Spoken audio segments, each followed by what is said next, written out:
Todėl priėmiau sprendimą pasitraukti iš partijos narių.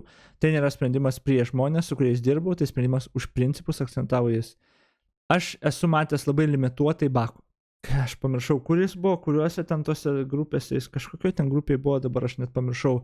Dėl to pranešėjo, aš žinau, kad pamiršau, aš jį dėl MG Baltic, dėl kažko buvo, žodžiu, aš turiu labai limituotą nuomonę apie šitą žmogų ir abiem atvejais, man atrodo, 2 ar 3 atvejai kokie buvo, aš teigiamą nuomonę turėjau apie jį.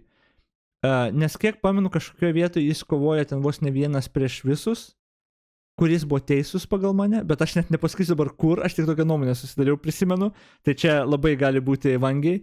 Esu girdėjęs, ten man yra žmonės rašė neigiamą dalyką, ten vieną kitą, kur aš nepatyriau to, aš negaliu nei patvirtinti, nei paneigti, taip dažniausiai būna, tu apie ką nori gerą nuomonę pasakyti ir tada jie parašys, o tai šitą jis blogo ir tą padarė, kur aš nei girdėjau, nežinau, tai man sunku vertinti, bet 2-3 kartus gal esu taip daugmaž girdėjęs ten, kur jis buvo įsivėlęs.